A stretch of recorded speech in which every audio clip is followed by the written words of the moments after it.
Hi, this is Ray Langlis with Hogan's Elite. Today I'm going to be talking about carb loading and how to do it properly. I bet throughout your athletic careers, you've heard coaches tell you to have pasta the night before a big race, or you may have had pasta parties with your team and you just gorge yourself on carbs. But that is not the way to do it. And there's a more scientific and methodical approach to how to carb load correctly. Oops. All right. So back in the 1960s, this guy, Gunvar Alborg, I think I'm pronouncing that correctly, a Swedish physiologist, discovered a relationship between the amount of glycogen in the body, which is the storage form of carbohydrate, and endurance performance.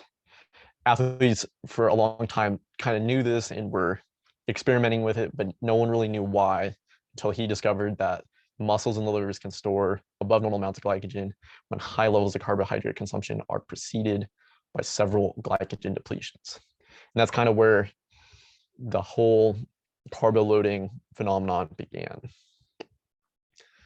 So, and Gunvar Alborg kind of came up with these guidelines back in the 1960s for how to do it correctly. Perform one exhaustive workout 1 week before a long race. So that's 90 minutes completely to exhaustion.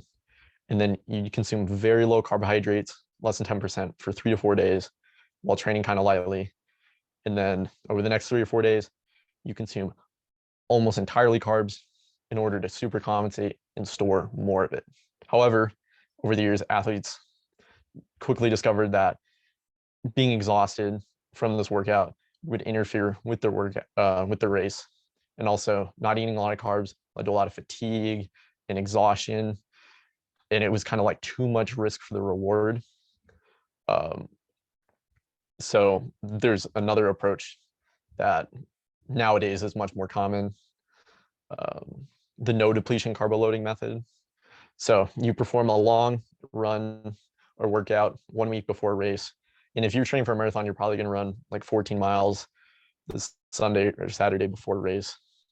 And then you eat about what you would eat normally, 55 to 60% carbs before the race. And then right before the last 3 days, you eat like 70% carbs in those final 3 days. This is what we see most people doing nowadays. It's pretty effective. I've done this many times.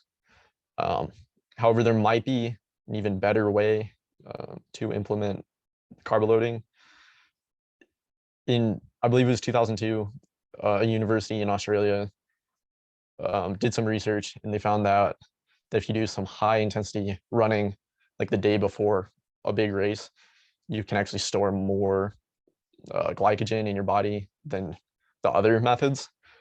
So like kind of what their protocol was you eat basically a normal, and then the day before a race, the morning of the day before your race, you run for about 2.5 minutes at about your mile race pace, followed by like a 30-second sprint. And it shouldn't be that taxing. You're not running that hard. Pretty fast, but you shouldn't be fatigued, residual fatigue or anything. And then in that last day, you eat an ungodly amount of carbs. And their research showed that you could store like 90% more carbs if you did it this way. However, I wouldn't try this for the first time the day before your marathon or your triathlon championships or anything like that. Do it for like a shorter race, maybe jump in like a 10K or a sprint triathlon, try it the day before, see how it works for you. Maybe it doesn't work for you. But yeah, just figure it out.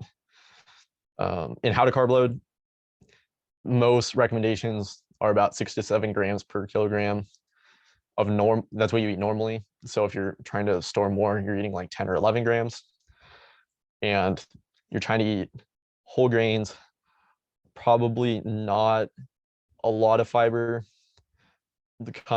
later in the evening, because that could probably mess you up the next morning if you have to go to the bathroom. But what I found is the most effective way after you eat like your rice or pasta or whatever is to have a packet of Morton. Morton's like a hydrogel. I'll make a video specifically on this, but it's kind of the best of the best when it comes to athletic beverages. And more than 320, it's about 320 calories, 80 grams of protein or 80 grams of carbohydrate in just a small bottle. And I'd highly recommend doing this. Drink it the night before the race, and it will help you have more glycogen storage.